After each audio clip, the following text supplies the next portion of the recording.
Venezuelan opposition leader Maria Corina Machado handed her Nobel Peace Prize medal to the United States President Donald Trump during a White House meeting. This is coming after Trump's open statement to be awarded a Nobel Peace Prize for ending major wars, as we've seen that coming in the news. But what does the gesture really mean? Is it a push to shape U.S. policy toward Venezuela or a symbolic bid for influence? And how does it fit into Trump's ongoing focus on Venezuela's oil and economic reconstruction? These are U.S. priorities in Caracas and the role at play in the country's post-Maduro transition. Machado's visit comes as she tries to secure a seat at the table in Venezuelan politics, while Trump balances gestures of goodwill with a pragmatic focus on resources and stability. Also looking ahead over in Iran, Foreign Minister Araghchi denies the government's involvement in the gruesome massacre of protesters while blaming external forces. Looking at this violation of Trump's earlier warning, what is the United States' next move? The United States has warned that there will be upcoming strikes. What is their move? As we dive into the details, this and more will be explored in today's Flash News. Good afternoon and welcome. I am Thabita Arko. Let's begin.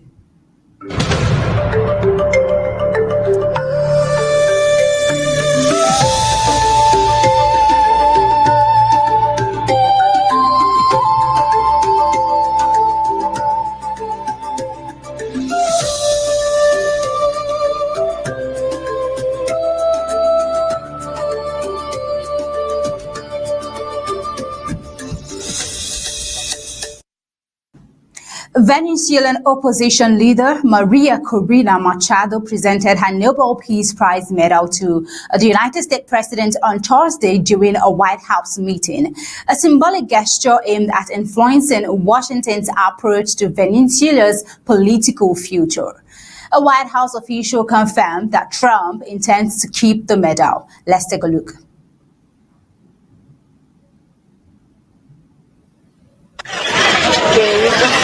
Simón Bolívar, a medal with George Washington. Bolívar since then kept that medal for the rest of his life. Actually, when you see his portraits, you can see the medal there. And it was given by General Lafayette as a sign of the brotherhood between the United States, people of the United States and the people of Venezuela in the fight for freedom and tyranny. And 200 years in history, the people of Bolivar are giving back the heir of Washington a medal, in this case a medal of the Nobel Peace Prize, as a recognition for his unique commitment with our Machado seems to be making another history. She received the Nobel Peace Prize last month though the Norwegian Nobel Institute has said the award itself cannot be transferred, shared, or revoked. When asked, she had this to say. In spite of the Nobel Prize Committee saying that you couldn't transfer your Nobel Prize to anyone, especially President Trump, you did today. Why did you do that? Because he deserves it. And it was a very emotional moment. I decided to present the Nobel Peace Prize medal on behalf of the people of Venezuela. Because he deserves it. Well, President Donald Trump later acknowledged the gesture in a social media post, thanking Machado and describing the presentation as a sign of mutual respect. Meanwhile, the White House also released photographs of the meeting showing Trump holding a framed display of the medal alongside Machado. The inscription praised President Donald Trump's leadership and framed the gift as a personal expression of gratitude from the Venezuelan people. The meeting came as Machado seeks to secure a role in shaping Venezuela's post-Maduro political transition. Earlier this week, President Trump dismissed the idea of installing her as Venezuela's leader in the short term, citing insufficient domestic backing. President Donald Trump has long expressed interest in winning the Nobel Peace Prize and openly campaigned for it before Machado was awarded the honor. While she handed over the gold medal given to laureates, the Nobel Institute has stressed that the recognition remains hers alone. I will see that the lunch meeting, which lasted slightly more than an hour, marked the first in-person encounter between President Trump and Machado. Afterward, Machado met with more than a dozen U.S. senators from both parties on Capitol Hill, where she has generally found stronger support. Also, White House Press Secretary Caroline Leavitt said President Trump welcomed the meeting, but maintained his view that Machado currently lacks the political base to govern Venezuela in the near term. Let's take a look. Backed and support in that country, and will he raise that with her too? I think the president's assessment that you just pointed out was based on realities on the ground. It was a realistic assessment based on what the president was reading and hearing from his advisors and national security team. And at this moment in time, his opinion on that matter has not changed. Now, what was the challenge back in Machado? She fled Venezuela in December in a dramatic seaborne escape and has since been lobbying the United States lawmakers and officials. Her efforts intensified after United States forces captured former President Nicolas Maduro earlier this month, raising expectations among opposition figures and members of the Venezuelan diaspora that the country could move toward democratization. Hopes of a move of democracy. What a day. Democratic Senator Chris Murphy, who met with Machado, said she told lawmakers that repression under Venezuela's interim government remains comparable to the Maduro era. Murphy expressed skepticism that free elections would occur soon. President Trump has said his administration is prioritizing access to Venezuela's vast oil reserves and the country's economic recovery. He has repeatedly praised interim President Delcy Rodriguez, Maduro's former deputy who assumed leadership following his capture, describing her as cooperative in dealings with Washington. On the other hand, we see that Maduro was barred from running in Venezuela's 2024 presidential election by a top court aligned with Maduro. Independent observers widely believe opposition candidate Edmundo Gonzalez, whom she backed, won that vote, though Maduro claimed victory and retained power. While the current government has released dozens of political prisoners in recent days, rights groups say Caracas has overstated the scale of those releases. In a recent address to lawmakers, Rodriguez called for diplomacy with the United States and signaled openness to reforms in Venezuela's oil sector aimed at attracting foreign investment. Now, away from what is happening right there and moving over to the development in Iran, there's been a surge of violence, of protests and massacre and execution of protesters in Iran. But then there's a development around this. Iranian authorities are disputing reports of mass casualties during nationwide protests, attributing any deaths to foreign-backed terrorist actions rather than government crackdowns. Foreign Minister Abbas Araghchi stated that recent violence involved outside elements targeting police and civilians aiming to provoke U.S. intervention. He claimed the number of deaths is in the hundreds, far more and far lower than estimates suggesting thousands have died. Also, in an interview with Fox News, he's had this to say. Let's watch. You're suggesting that it's Israel and Mossad acting like Iranian forces, shooting the Iranian people to make casualties to spur on the action of President Trump. I'm just saying there's a lot of people that don't believe that, Mr. Foreign Minister. No, Mossad has already confessed that. They may be on the ground, sir, but as far as them killing hundreds and hundreds of people to make it look like you did, it does not appear in the video that we get out. Now, the unrest, which began in late December amid an economic crisis, has seen widespread demonstration across the country. Eyewitnesses report, however, suggest that security forces have fired on unarmed protesters, with some accounts mentioning sniper attacks and execution. Very deadly. Let's take a look. Greenland. We need Greenland for national security, so we're going to see what happens. They're going to brief me on the meeting right after this conference. In fact, the sooner I get you out, the faster I'm going to know exactly what happened. But we have a very good relationship with Denmark, as you know. See, but we're doing the Golden Dome. We're doing a lot of things, and we really need it. If we don't go in, Russia's going to go in, and China's going to go in. And there's not a thing that Denmark can do about it, but we can do everything about it. Araghchi also sought to reassure the public that there are no plans to execute protesters and described the situation as under control with tensions stabilizing. However, Iran's activists took to the United Nations as she exposed the failures and actions of the Islamic regime. Let's take a look. I am honored to be invited by the United States to testify before United Nations Security Council. I am here today to warn you, on behalf of millions of Iranians, what is needed now to bring justice to those who order massacre in Iran is real and concrete action against a regime that do not understand the language of diplomacy. The United Nations has failed to respond with the urgency this moment demands. The Secretary General himself has not spoken publicly against the massacre unfolding in Iran. Only a written statement through his spokesperson, silence at this moment, send a signal, send a message to the killers of young protesters alongside their family members. I strongly believe that the regime in Iran heard the clear message from the Secretary General. I think the members of this body have forgotten the privilege and responsibility of sitting in this room.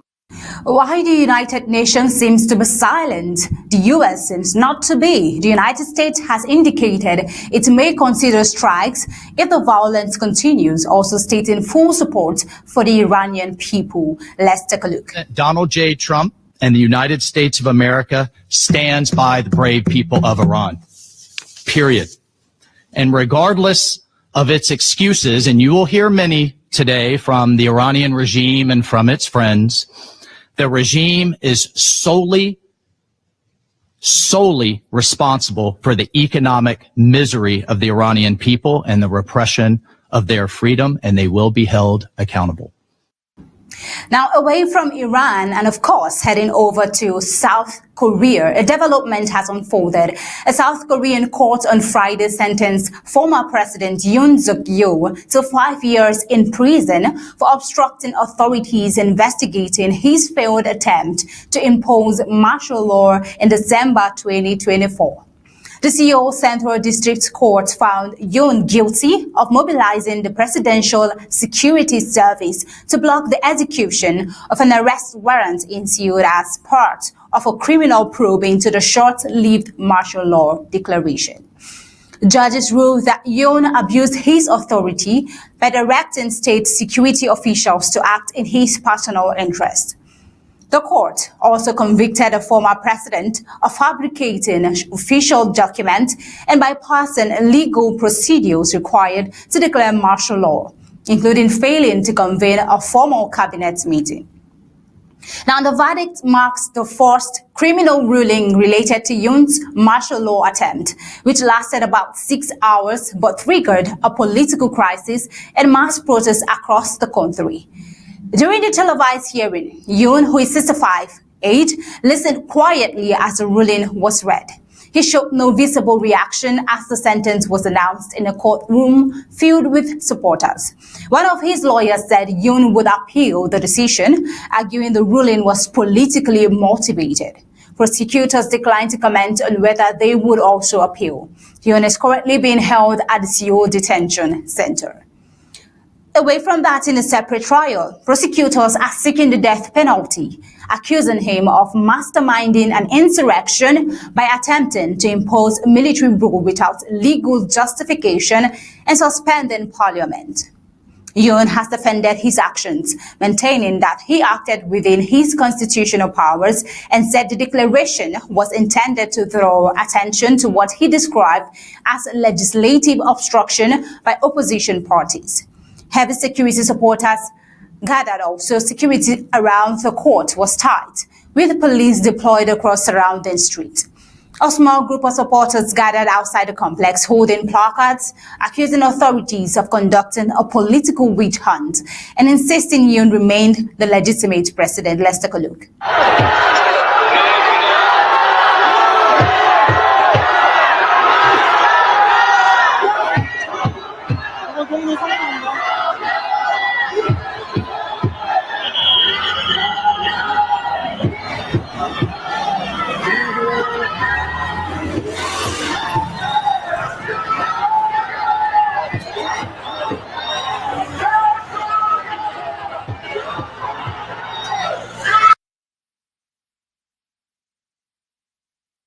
Obstruction charges stem from January last year when Yoon barricaded himself inside his residence and ordered security personnel to prevent investigations from entering. He was eventually arrested during a second operation involving more than 3,000 police officers, becoming the first sitting South Korean president ever taken in custody.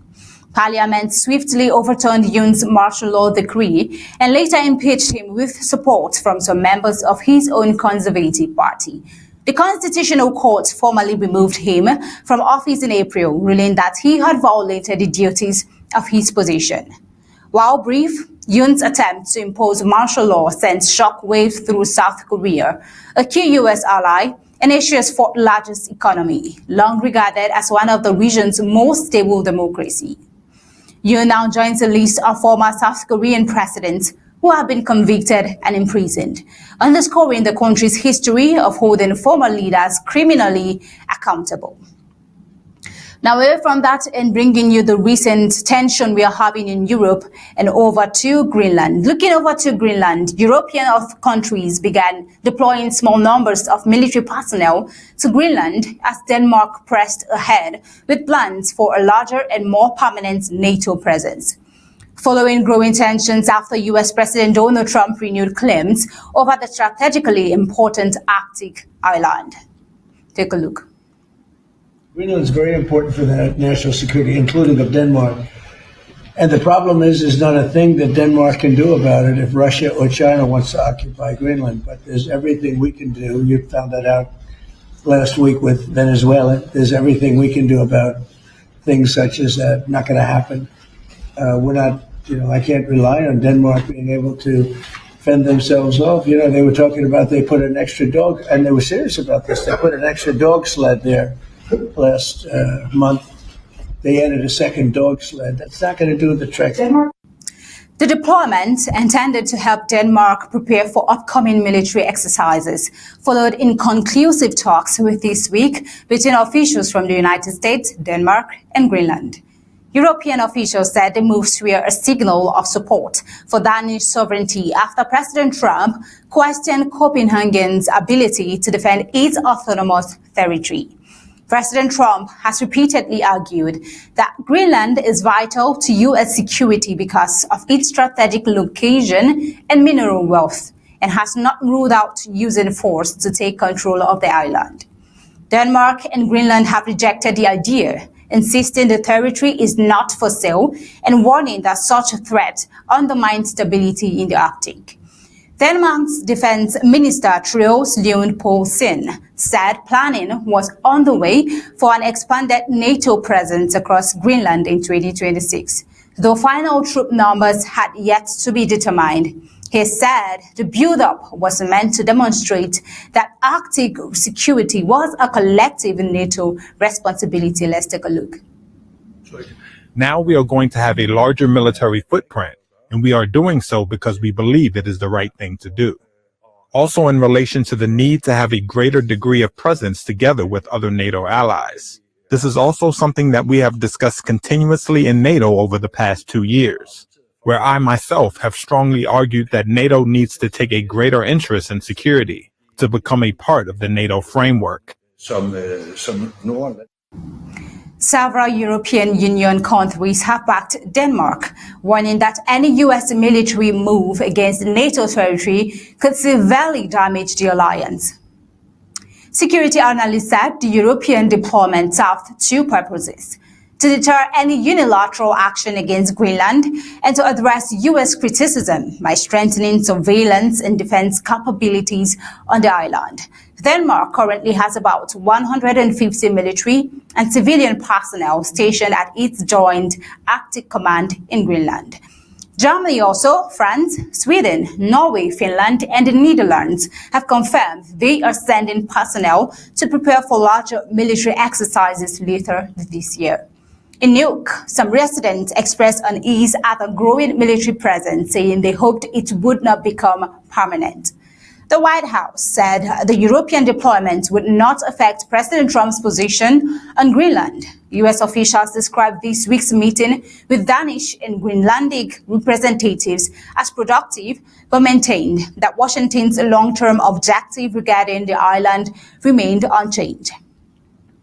Meanwhile, what's Russia saying? Russia pushes back, dismissing NATO claims that Moscow or Beijing posed a threat to Greenland, calling them exaggerated and warning against escalating tensions in the Arctic. Let's take a look. Especially now, when the situation on the international arena is degrading more and more. It seems to me no one will argue with this. Old conflicts are worsening and new serious centers of tension are emerging. At the same time, diplomacy, the search for consensus, and compromise solutions are increasingly being replaced by unilateral and, moreover, very dangerous. Russian officials said Western efforts to sideline Moscow's interests in the region would face a response, although there is little evidence of significant Russian or Chinese naval activity near Greenland's coast. Initial European deployments remain limited. Germany is sending a 13-member reconnaissance team, while France has deployed about 15 mountain specialists, with further reinforcement expected. Sweden, Norway, Finland, and the Netherlands and Britain are contributing smaller numbers of officers. After meetings in Washington this week, Denmark and the United States agreed to establish a working group to address concerns related to Greenland. Greenland's leadership has continued to stress unity and self-determination. Addressing Greenlanders in Copenhagen, Premier Jens Frederik Nielsen reaffirmed that the island intends to remain within the Kingdom of Denmark and does not seek U.S. control. Now, this is a development from Greenland. Until next time, this is where we'll be drawing the curtain on today's Flash News. Do have a pleasant day and stay safe.